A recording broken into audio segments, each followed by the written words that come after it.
Adelaide Voss did not flinch. The county board slid her prospectus back across the meeting hall table, all 40 pages of it, and told her to go home and mind her primers. She had marked one clause in pencil.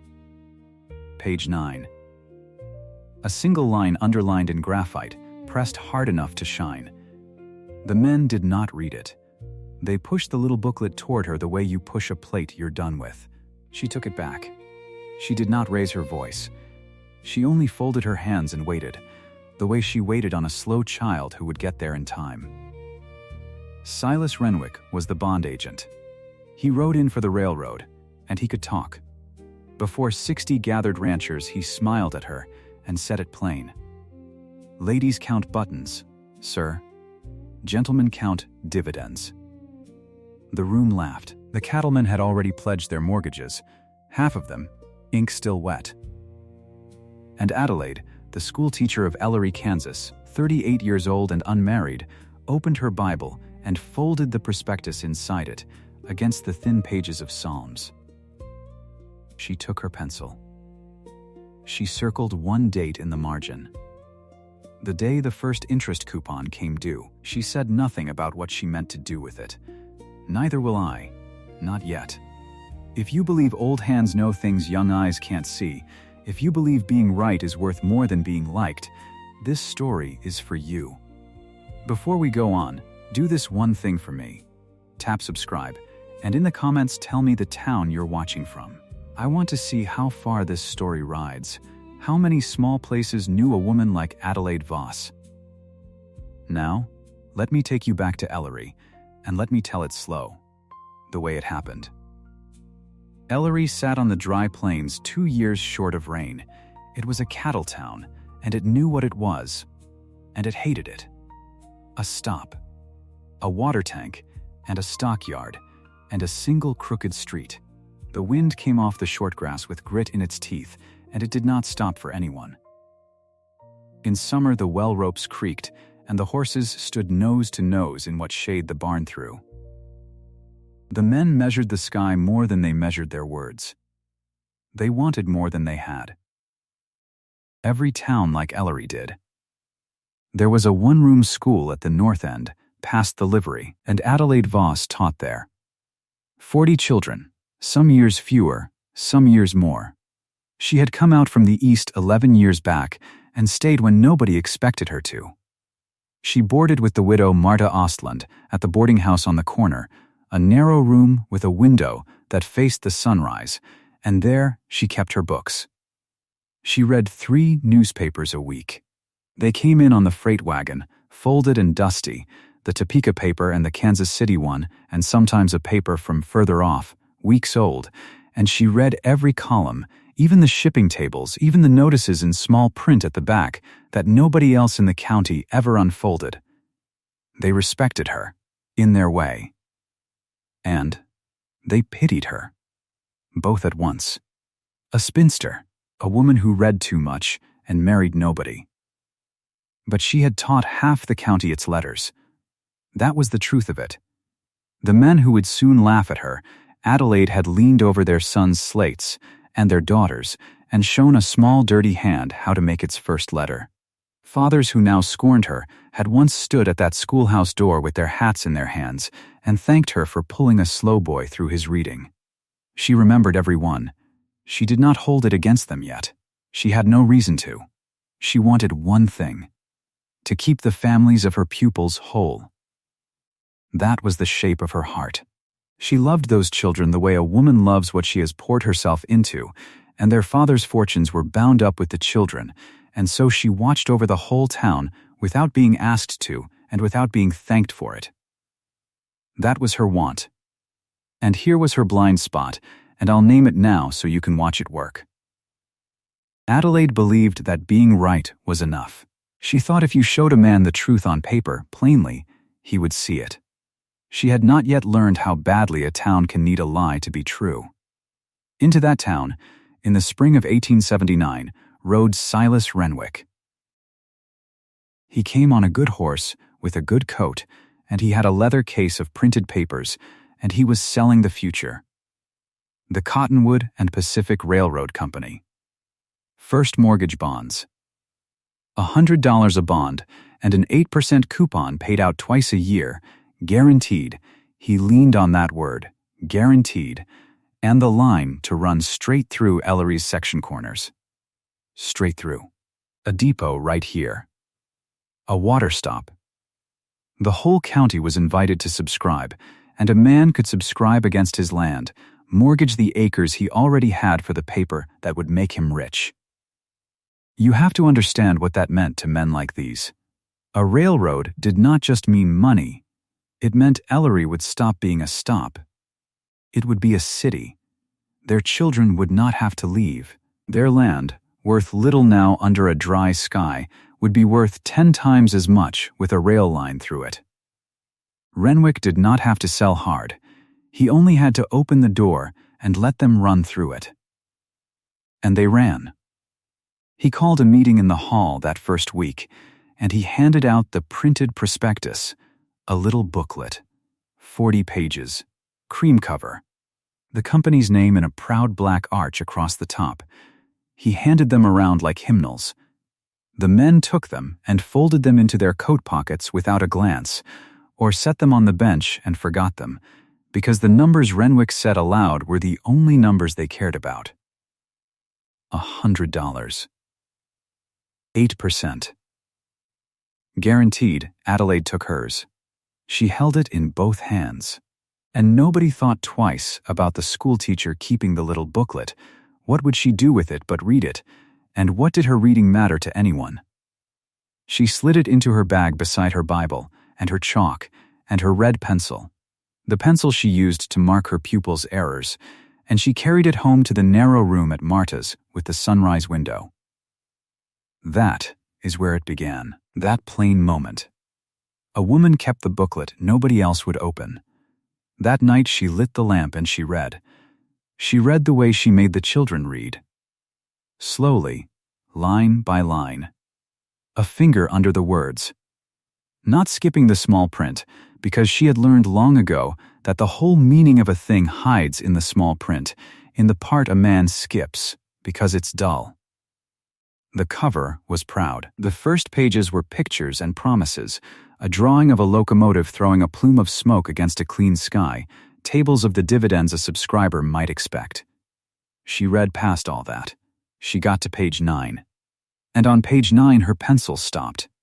She read it 3 times to be sure she had it. Then she underlined it. She pressed the graphite in hard until the line shone. Here is what it said, stripped of its lawyer's dress. The bonds Renwick was selling were junior. That was the word the town needed and did not have. Junior, behind, there was an Eastern Construction Trust that came first, that held the first claim, and these county bonds, the ones the ranchers of Ellery were mortgaging their ground for, stood behind that trust in line. If money ran short, the trust ate first. And the 8%, the guaranteed 8%, was guaranteed only out of earnings, out of the money the line would make once it was built and running. But the line was not built. It was not laid. There was no earning to pay from. The guarantee was a promise to pay you out of a river that did not yet have water in it. And when Adelaide turned to the company's own figures, at the back, in the small columns, she found the last piece. The company owed more than it had raised. Its own numbers said so, if you added them, and she added them, twice at the kitchen table with the lamp low, and the answer did not change. She sat with it a long while. She was not a woman who moved fast. She wanted to be wrong. She checked her figures a 3rd time, hoping to find her own mistake, the way an honest person does. It was not there. The figures were the figures. The bonds were bad. So she did what she believed a decent person does. She took the truth to the men who needed it. She went to the board. 4 men behind a long table in the meeting hall, Josiah Kell in the middle, the chairman, a big cattleman with a big voice, 55 years old and hungry to be remembered as the man who brought the railroad to Ellery. Renwick stood off to the side with his case. Adelaide came in with the prospectus open to page 9, her pencil lines still shining on it, and she asked to be heard, and they let her. because she was the schoolteacher and it would have been rude not to. She laid it out plainly. No temper. She read the clause. She explained what junior meant. She showed them the company's own figures, the more owed than raised. She kept her voice level, the schoolroom voice, the one that does not scold but only shows, and she watched their faces to see the truth land. It did not land. She saw something worse than anger. She saw embarrassment for her. As though she had stood up in church and sung the wrong hymn. Kell looked at his hands. And Renwick smiled, the way you smile at a child who has done a small, brave, foolish thing, and he waited until she was done. And he did not answer one word of what she had said.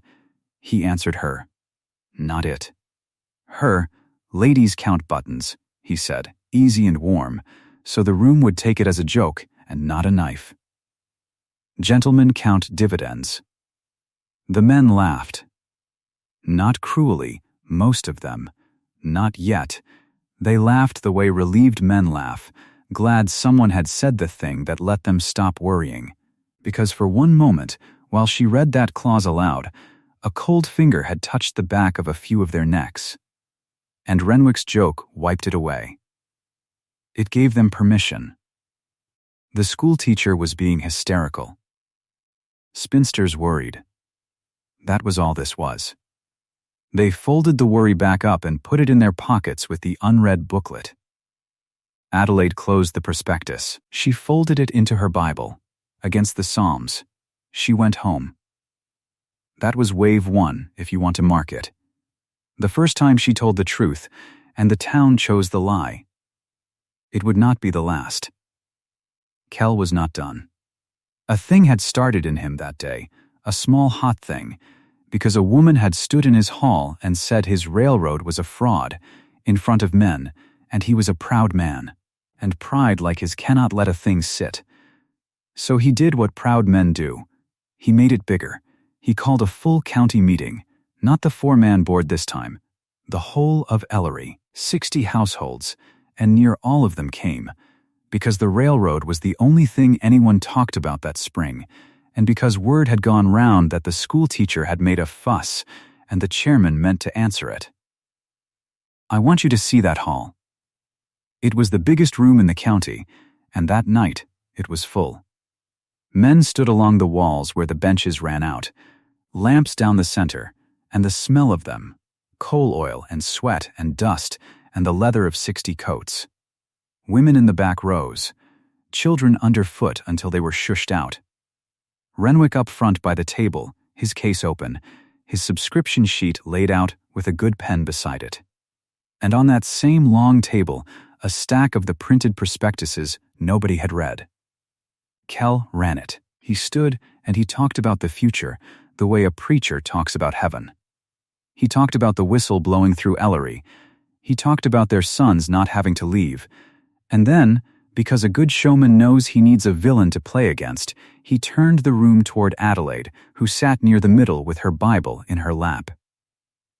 Some among us, he said, have doubts. Our schoolteacher, God bless her learning, has read the papers close, and she has fears. He said it kind. That was the cruelty of it. He said it the way you'd introduce a poor relation. Miss Voss, you've read us the frightening parts. Read them again. Let everyone hear. We're not afraid of a little reading. The room turned to her. 60 families. And here was Adelaide's moment, and she took it. Because she believed the truth had a chance if only enough people heard it. She stood. She opened to page 9. Her hands did not shake. She read the clause aloud, the whole of it, and then she read the company's own figures, and she told them, plainly, in that room, that if they mortgaged their land for this paper, they would lose the land and get nothing. Because the 8% came out of earnings, and there were no earnings, and there would be none for years, if ever. And the bonds stood behind an Eastern trust that would eat first. She finished. The hall was quiet for a breath, and in that breath she thought, you can feel it, can't you? She thought maybe. Maybe, this time. Then Josiah Kell laughed. One big laugh, from the belly, and he made it loud on purpose, and he did the thing he had planned before he ever called the meeting. He reached into his coat, and he took out his own deed, and he walked to Renwick's table, and in front of every soul in that hall he subscribed his ranch, his whole ranch. He signed the mortgage on the good pen, and he pushed it across, and he turned to the room and spread his arms. "There," he said. "That's what I think of the fine print." And the room broke. Not into anger, into a rush, because Kell was the biggest man in the county and he had just put his whole ranch on it. And if Kell wasn't afraid, then no man wanted to be the one who was. They came up. In twos and threes, and then in a crowd, jostling toward that table, calling out their acres, signing against their ground, pledging land their fathers had broken with their hands, and Renwick could barely write the names fast enough, and the pen went from hand to hand. And Adelaide stood in the middle of it, holding her Bible, while the town mortgaged itself around her, like water rising in a room. Kell found her in it. He was flushed and happy, and he had won, and he wanted her to know it. He said the thing that the whole county would repeat for weeks, the line they'd say to each other laughing, the line that would come back to every one of them like a stone through a window. "When the whistle blows through Ellery, Miss Voss," he said, "you can teach your pupils the word wrong. And spell it. With your own name." The men near him roared. Adelaide looked at him. She did not answer. What was there to say? She folded the prospectus back into her Bible, her thumb marking page 9, and she walked out through the crowd, and they let her through the way water lets a stone through, closing up behind her, already forgetting she'd been there. She stepped out into the cold, and the wind took the sound of the hall and thinned it. And 2 questions walked home with her in the dark. Would anyone believe her before the coupon date came due? And the other one, the one that hurt more, close to home. What would her own brother do? That was the peak of it. The loudest the town ever laughed. Remember it, because everything after bends back toward that hall. The days that came after were cold in a different way. The town did not shout at her. It turned its face. That is worse, and any woman who has lived it knows it's worse. In the store, talk dropped when she came in. On the street, men touched their hats, but did not stop. Mothers she had known 11 years looked past her. And the whispers ran under it all, the way water runs under ice. The schoolteacher, did you hear, made a fool of herself at the hall. Jealous, maybe. A lonely woman, doesn't want the town to get ahead, sour on it, because she's got no land of her own and no man to work it. 2 families pulled their children from her school. That cut the deepest, because it fell on the children, who had done nothing. She came in one gray morning, and 2 desks were empty, and stayed empty, and she knew why, and she taught that day as though nothing were wrong, and she went home and sat a long time in the sunrise room with the lamp unlit. Marta Ostland believed her. The widow who ran the boarding house, who had a little put-by and one asset in the world, the house itself and its deed. Marta was afraid, she was afraid of standing against the whole county alone, and she was right to be, because a widow with a boarding house lives on the goodwill of the very men Adelaide had crossed. But Marta had watched Adelaide read for 11 years, watched her at the kitchen table with the papers and the pencil, and she trusted that reading more than she trusted Kell's belly laugh. "If you say the paper is bad, Addie," she said one night, low, drying a cup that was already dry, "then the paper is bad. I don't understand a word of it, but I know you." That was all Adelaide had. One frightened widow and a pencil line on page 9. And here is the thing about Adelaide Voss, the thing that makes this a story worth your evening. She did not fight the way you'd expect. She did not go from house to house arguing. She did not stand in the street and cry warning. She had tried the truth aloud, and the truth aloud had been laughed down. So she went quiet, and she went to paper, where she was strong. She wrote letters. She wrote to the state land office in Topeka and asked, plainly, for the public record of the Cottonwood and Pacific Railroad Company, its filings, its charter, what land it truly held, and where. She wrote to the newspaper in Topeka, to an editor whose name she knew from his columns, and asked what was known of the Eastern Construction Trust that held the first claim. She was not building a case for spite. Understand that. She never once wrote a word against Kell or Renwick as men. She was doing the only thing she knew how to do. She was checking her figures against the world, the way she'd checked them 3 times at her own table, because she wanted to be sure. She would rather be wrong and see the town saved than right and see it ruined. But she did not think she was wrong. And every week the freight wagon came in, and she watched the mail for a Topeka hand. Meanwhile, the town spent money it did not have yet. That is what a swindle does. It lets men spend the future today. At the bank, the mortgages were signed and the deeds pledged, one after another, whole quarter sections put up for paper bonds. At the general store, the keeper extended credit against the dividends that were coming. Sure, they were coming. 8% twice a year. So a man bought a new plow and a bolt of cloth for his wife and told the keeper he'd square it when the first coupon paid. The whole county leaned forward onto money that lived only on page 1 of a booklet nobody but Adelaide had read to page 9. And she watched it lean, and she could not stop it, and she went home and read her newspapers and waited for Topeka to answer. Then came the closest cut of all. The one that landed in her own kitchen. Her brother. Nathaniel Voss was 31, 7 years younger than Adelaide, and he was the town's unlucky farmer. Stringy, hard-working, and cursed the way some men just are. His wheat took the rust the year everyone else's came in fair. His well ran low. His one good mare died of a twist in the gut. He had a quarter section, the Voss family land, the ground their father had proved up, and it was about all he had, and it was mortgaged already at the edges. Nathaniel wanted, more than he wanted air, to get ahead like the others, just once, to not be the Voss who couldn't make it go. And he carried a shame that Renwick's railroad rubbed raw. He was the brother of the woman who had insulted the whole county. Men he wanted to stand equal with looked at him and thought of his sister making her scene at the hall. He felt it every time he came to town. It ate him. A man's pride is a strange, brittle thing, and Nathaniel's had been stepped on his whole life, and here was a chance to plant his flag with the big men, with Kell, with the whole county, and get rich doing it, and put his strange, bookish sister behind him all at once.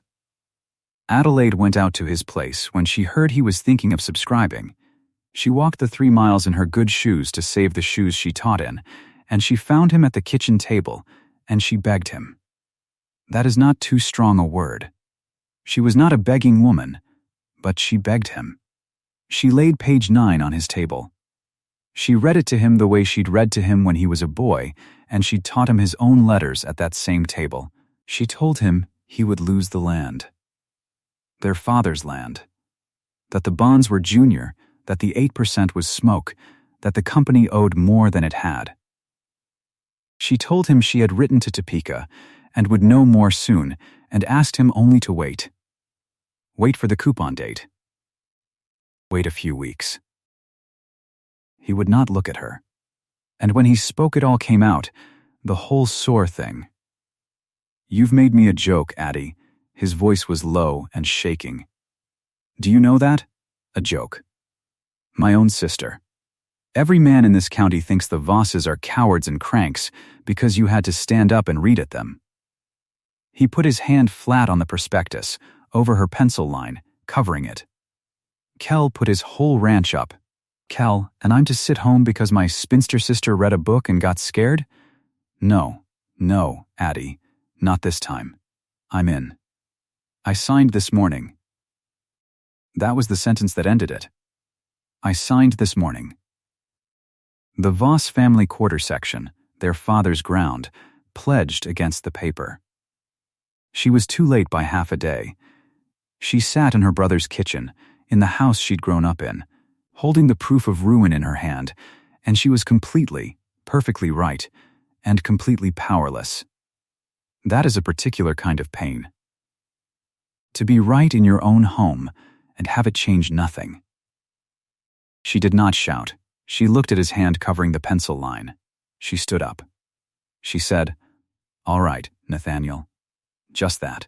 And she walked the 3 miles back with the wind in her face and did not cry until she was past the last fence. 2 days later, the Topeka letter came. It came in on the freight wagon with the newspapers, and Marta brought it up to the sunrise room, and Adelaide opened it at the little table where it had all started. The editor had answered her plainly. One honest man to a stranger who'd asked an honest question.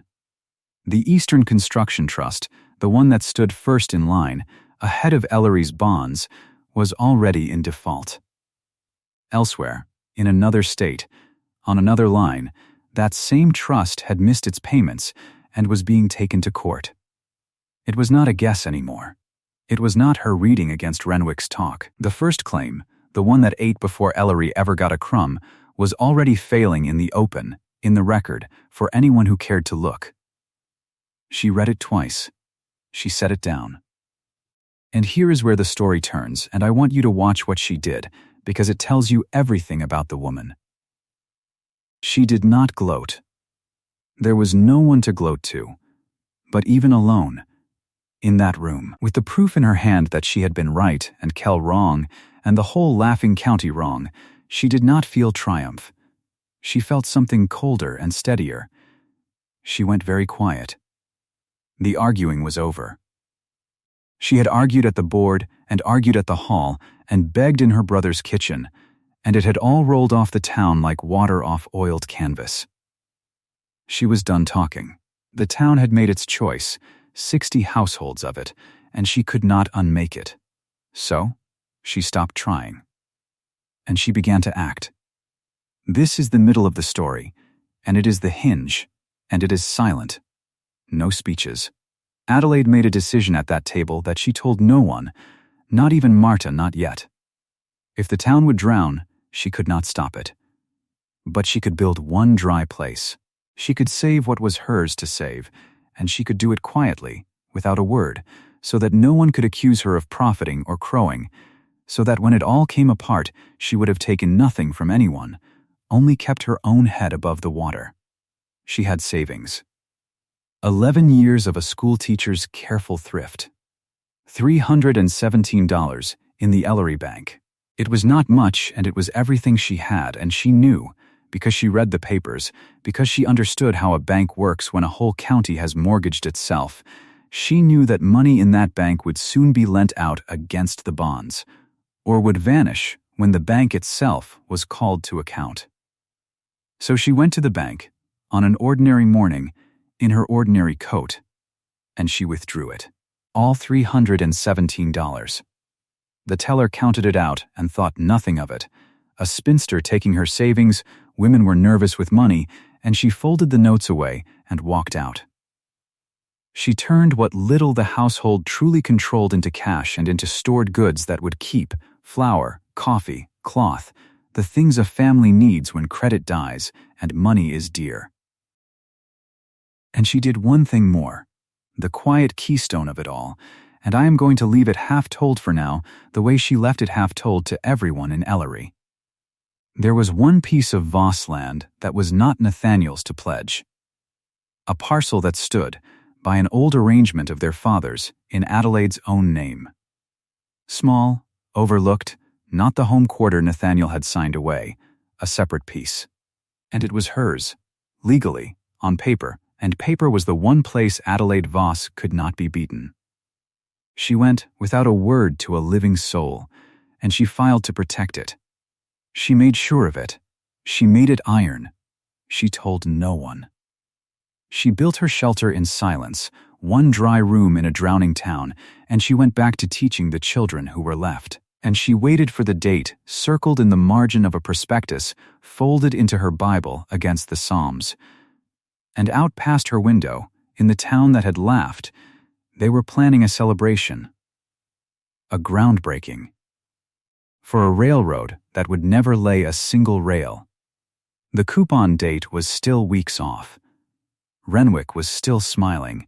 Kell still had his whole ranch riding on the paper, and did not know that in a narrow room above the boarding house a schoolteacher had already, quietly, without a word of warning to anyone, begun to save the only household in Ellery that would still be standing when the whistle they'd all been promised turned out to be the wind. She marked the date. She sharpened her pencil.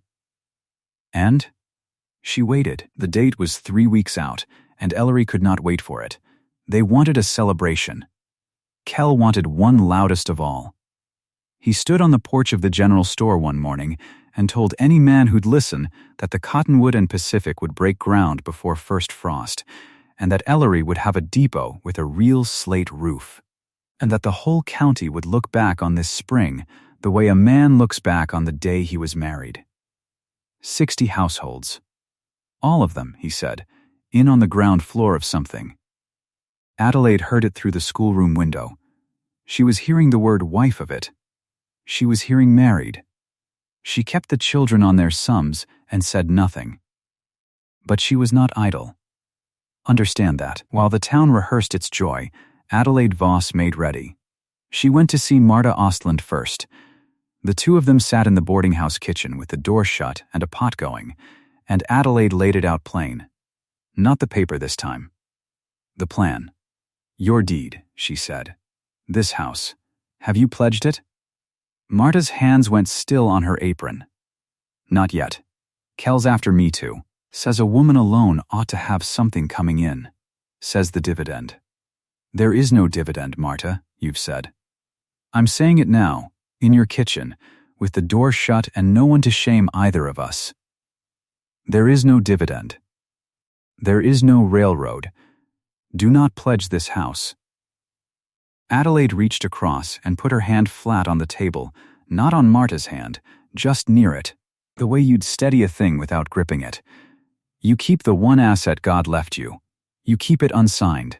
Can you do that? The widow was afraid. You could see the fear move over her face like weather. She was being asked to stand against the whole county, against Kell, against the store, against every neighbor who'd already made their mark. That is a hard thing to ask a person who has only one house and no husband to stand beside her in it. But Marta had watched Adelaide read 3 newspapers a week for 4 years.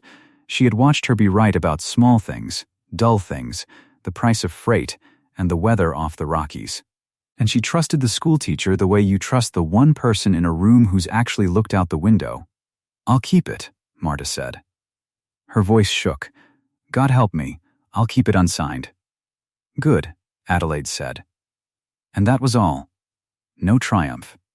Just the one word, and then she got up and stirred the pot so the widow wouldn't have to sit alone with her own courage. That was the second stone laid. The first had been her own, the savings, the goods, the small iron parcel of land in her name. Now Marta's house. 2 dry rooms in a drowning town. And Adelaide went back up the narrow stairs to the room at the sunrise window, and she opened the Bible to the Psalms, and she looked at the dates circled in the margin, and she counted the days that were left. 19. Out in the street they were hanging bunting. Renwick threw a barbecue. That is a true thing, and I want you to sit with how strange it is. The bond agent, whose whole purpose in Ellery was to leave with the county's money in his coat, spent some of that very money on a side of beef and 2 barrels and a fiddler, and he fed the town its own pledged future off a spit in the churchyard. Kell carved. Children ran between the wagons. Men clapped Renwick on the shoulder and called him the finest thing that ever rode into the county. Adelaide did not go. She stood at her window with a cup going cold in her hand and watched the smoke rise over the churchyard, and she felt not anger. I won't lie to you and call it anger. It was closer to grief. These were her children's fathers down there, laughing over a fire that was burning the last of their land, and there was not one more thing on this earth she could say to stop them. She had said it all. She had read it aloud. They had spelt her name and called it wrong. So she let them have their fire. And she waited. Then, 12 days out, the freight wagon brought a rumor instead of a newspaper. It came in the mouth of the teamster, and it spread before his mules were even watered. The first rail shipment, the iron itself, the actual steel that was supposed to come up from the south, had been delayed. Nobody knew why. The word out of the junction was just that. Delayed. No cars. No date. And for one night, Ellery was afraid. You could feel it change. It moved through the town like a draft under a door. Men who had carved beef beside Renwick a week before now stood outside the hall with their hats in their hands, not talking much, waiting for someone to tell them it was nothing. Kell called a meeting for the evening. Not a celebration this time. A meeting. Adelaide heard the hall filling. She did not go down. She sat in her room and listened to the rumble of 60 men's voices through the floor of a town, and she thought, this is it. This is where they turn. This is where one of them remembers, page 9. But she was wrong about them. She kept being wrong about them in the one way that mattered. She underestimated how badly they needed the paper to be good, because Renwick stood up in that hall with a telegram in his hand. He read it out. It was from the company, he said, from the Eastern office direct, and it said the delay was weather in the mountains, snow on the southern grade, nothing more, and that the iron would move the moment the pass cleared. He read it in that smooth voice that treated every worry as a child's worry. He said, "Gentlemen, a late train is not a broke train." And the men laughed, because they wanted so badly to laugh, and the fear went out of the room like air out of a lung. That telegram was forged. I'll tell you now what Ellery didn't learn for weeks. There was no Eastern office wiring reassurances about mountain snow. Renwick wrote it himself and had it stamped at the junction. But it did its work. It soothed them, and soothed men are angry at whoever scared them. So they turned, that same night, and they mocked her harder. Kell led it, the way he led everything. Someone said her name, said maybe the schoolteacher had a point about the iron, and Kell's voice came down on it like a boot. "The schoolteacher," he said. "The schoolteacher's got you jumping at a snowdrift. A woman reads one late telegram wrong, and the whole county wets itself. There's your prophet." And they laughed again, louder, meaner, because laughing at Adelaide let them stop being afraid. She had become the thing they hit to feel brave. She heard it come up through the floor. Her own name, and the laugh behind it. That was the low place, not the meeting hall at the peak of it weeks before, when she'd stood and read the clause aloud to their jeering. This was lower, because now she had been nearly proven, the truth had come within a night of arriving, and it had changed nothing. They'd had their scare, and chosen the lie again with their eyes open. There is a particular loneliness in being almost believed and then laughed back into the dark. Adelaide Voss sat in it that night with her Bible closed on her lap. And then she opened it, and she looked at the date, and there were 11 days left, and she sharpened her pencil down to a fresh point, though there was nothing left to mark. Habit. The habit of a woman who had decided that the only thing she could still control was being ready. 11 days. Then 8. Then 3. Then the morning came that she had circled. It was an ordinary morning. That's the cruelty of these things, and the mercy of them both. The day the world ends looks like any other. Chalk dust in the light. The freight wagon due. Adelaide walked the 3 miles she always walked. No, she boarded in town, forgive me. She walked the short way to the school with her Bible under her arm, and the prospectus folded in it, and she opened the room and she wrote the day's sums on the board, and she taught. 40 children, fewer now, but she taught them. The telegram reached the bank first. It came up on the same freight route that had carried Renwick's lie, and it was addressed to the bank because the bank was the county's exposure, and the clerk who took it off the wagon read it standing in the road and then ran. A grown man ran down the middle of Ellery's one street with a piece of yellow paper in his fist. People came out of doorways to watch him run. The Cottonwood and Pacific Railroad Company was insolvent.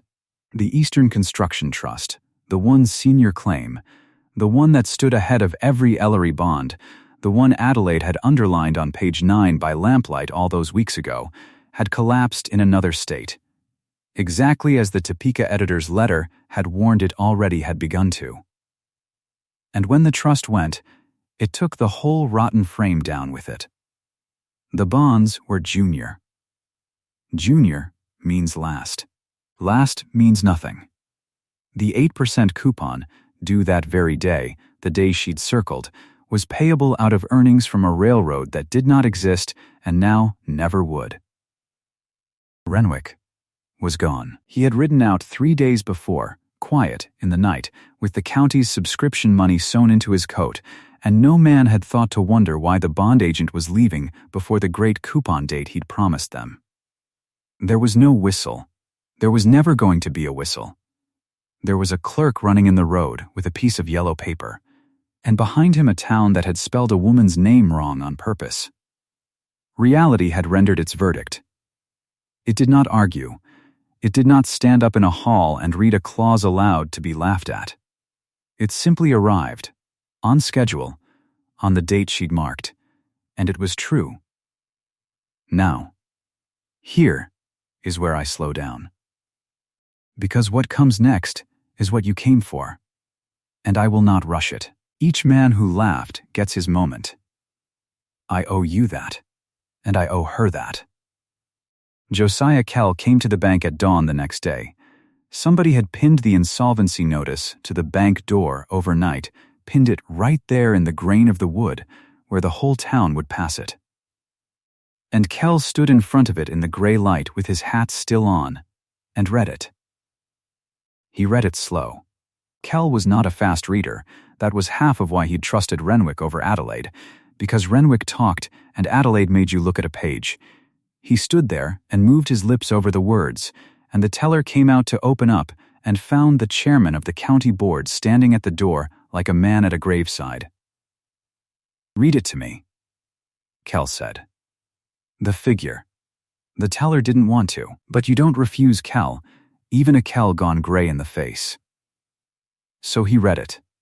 He read out what the county had subscribed, and what it had pledged against, and what it was now worth, which was nothing, and then, because Kell just stood there, he read out what Kell himself had signed. The whole ranch, every acre, the cattle, the deed and the mortgage both, sitting in a dead company's file called now by a receiver in a city Kell had never seen. Kell took his hat off. That was all. He didn't shout. The man who had mocked loudest made no sound at all.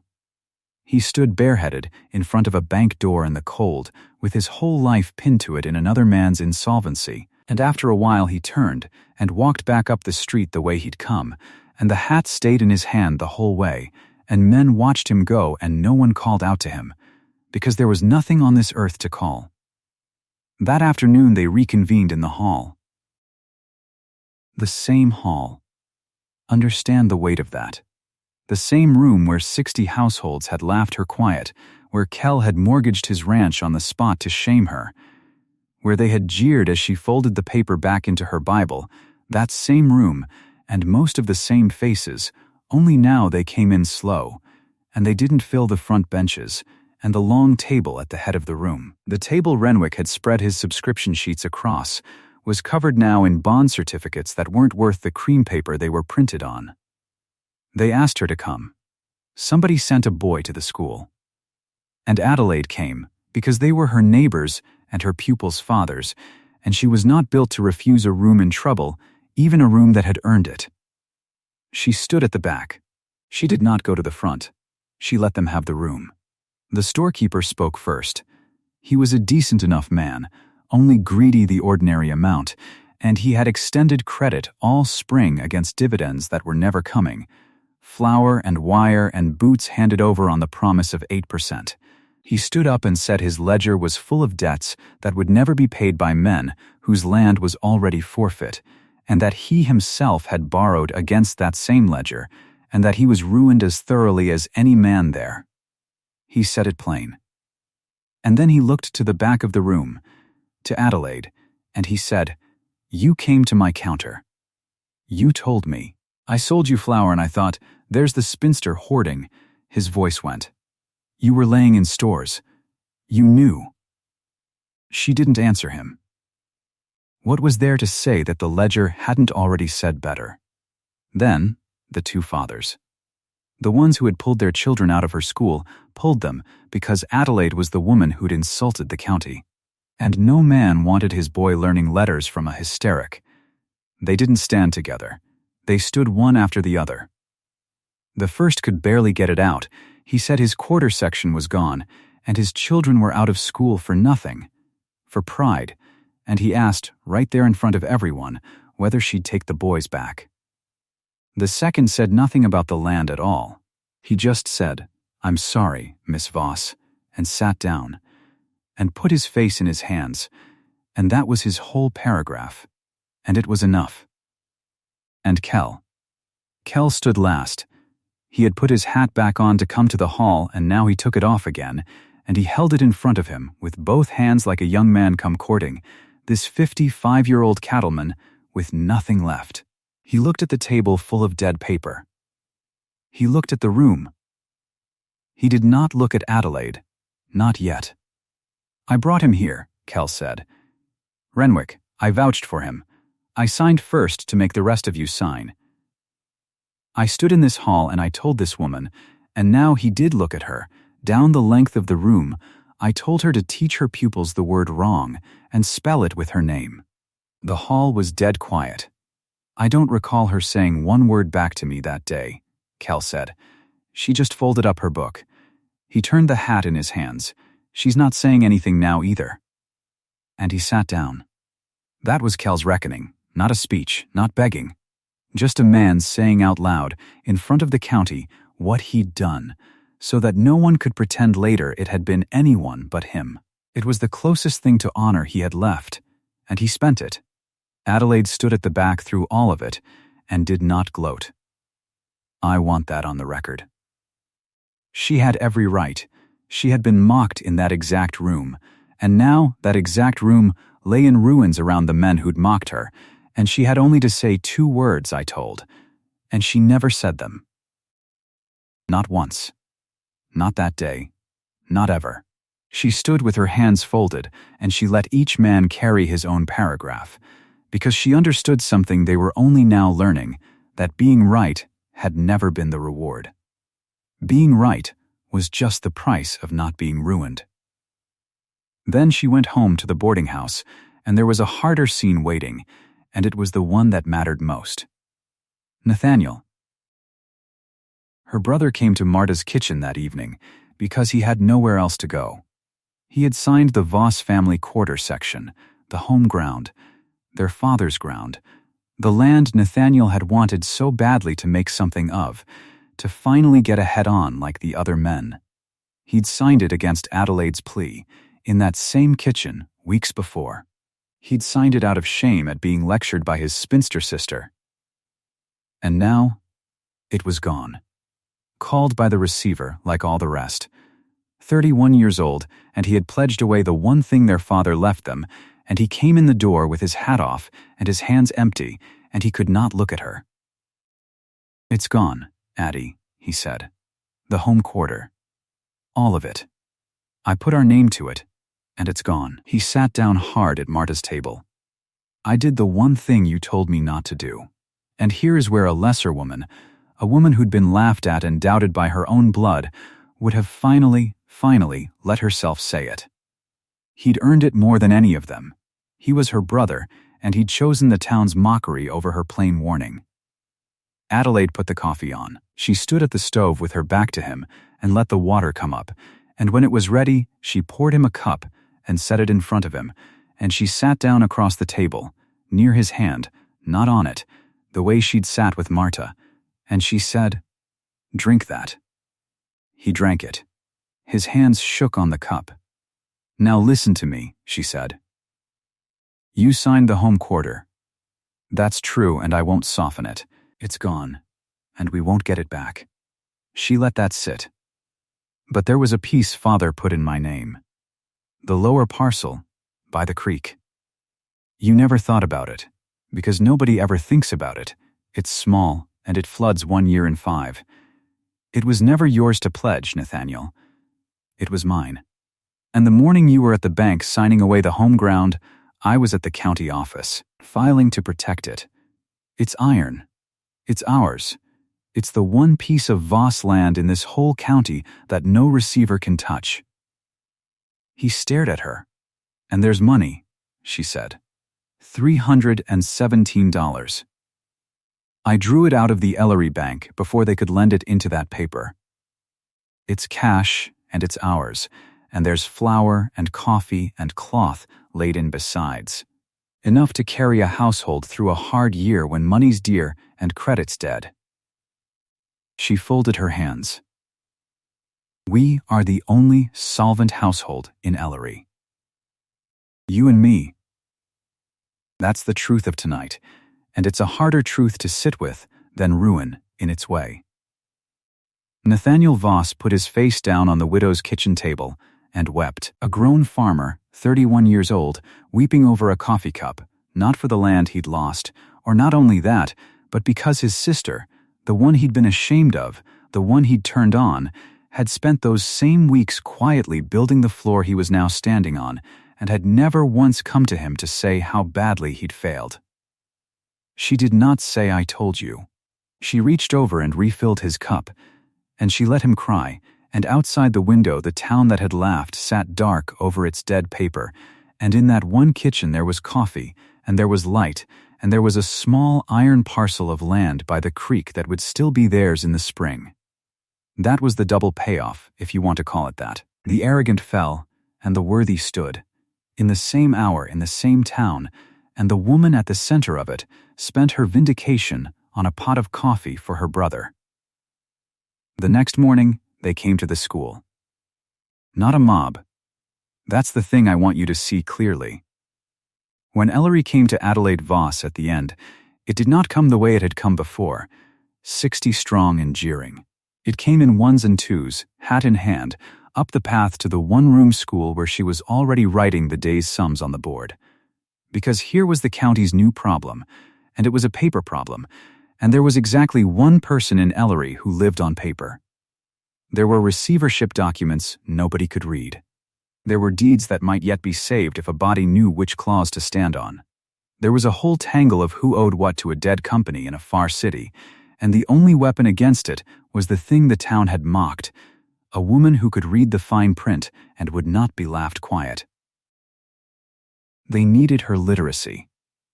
The very thing that had made her low in a cattle town, a spinster who read 3 newspapers a week, who kept the little booklet when no one else bothered, was now the only asset the county had left. And they came and stood in the schoolyard among the children's chalk marks and asked the schoolteacher, please, would she look at their papers? She looked at their papers. Of course she did. She sat up nights over other men's ruined deeds and found, here and there, a parcel that could be held, a homestead exemption that could be claimed, a signature that had never been properly witnessed and might be undone. She could not save the county. Nobody could save the county. The money was gone in Renwick's coat to a place none of them would ever ride. But she saved what could be saved, deed by deed, clause by clause, and she never charged a soul a cent for it, and she never once reminded a single one of them what they'd called her. Kell came last, the way he'd spoken last in the hall. He came to the schoolhouse door one morning when the children were inside at their letters. He didn't come in. He stood on the step with his hat off. He seemed to have given up wearing it at all by then, and Adelaide came to the door, and the two of them stood there. The cattleman who'd mortgaged his whole life against her warning, and the teacher who'd been proven right at the cost of the town she loved. He didn't apologize. He'd done that in the hall. In his way, he looked at her, and he looked past her at the room full of children bent over their slates, and he said the only thing he had left to say. You spelled it right, Miss Voss. That was all. The word he'd thrown at her, wrong, spell it with your own name, handed back turned over. She had spelled it right. Adelaide Voss did not answer him. She simply stepped back and opened the door wider so that the morning light fell across the step and into the road, and Josiah Kell could see the children at their work if he wanted to look. And then she went back to teaching, and after a while he put his hat on and walked home to a ranch that wasn't his anymore. 6 months on, it was spring again in Ellery. The railroad never came. Let me be plain about that, because these stories like to sneak a train in at the end, and I won't do it. No rail was ever laid through Ellery's section corners, no depot with a slate roof, no city. Renwick was never found. A man like that changes his name at the second river and rides on. The great whistle Kell had promised turned out to be the wind, exactly as I told you at the start it would. But Ellery survived. That is the quieter, truer ending. The town survived, not whole, not the way it had dreamed, but standing, because one household stayed solvent through the worst of it, and that household did not hoard its dry footing. Adelaide and Nathaniel farmed the small parcel by the creek. Marta Ostland kept her boarding house, her deed still unsigned, the one widow in the county who'd been told to hold her one asset and had held it. And around those few dry rooms, the town slowly got its feet back under it, the way a town does, over seasons, over years. The children came back to the school. All of them. The 2 who'd been pulled, and the rest besides, and some new ones. And Adelaide taught them their letters the way she'd taught half the county its letters before them. And on the wall of the one-room schoolhouse, pinned up beside the children's own careful alphabet, there was a booklet. 40 pages. A cream cover, gone soft at the corners now from handling. The prospectus. The very one she'd carried, folded in her Bible against the Psalms, marked in pencil on page 9, the graphite lines still pressed hard into the paper where she'd underlined the clause that turned out to be the whole truth of everything. She pinned it there on purpose, not as a trophy. She was careful about that, careful the way she was careful about everything. It hung there as a lesson. And one afternoon in that second spring, with the chalk dust hanging in the slanted light and the room quiet over its slates, one of the older children asked her what the little book on the wall was. That, Adelaide said, is a prospectus. She had them say the word. The whole room, together, the strange long word of it, prospectus. She made them say it twice, until it sat right in their mouths. It's a paper that promises you something, she said, and someday a man is going to hand each one of you a paper that promises you something. And when he does, you're going to do the one thing nobody in this town did until it was too late. She looked at the 40 faces. You're going to read it. All of it. Every page. And especially the pages he'd rather you skipped.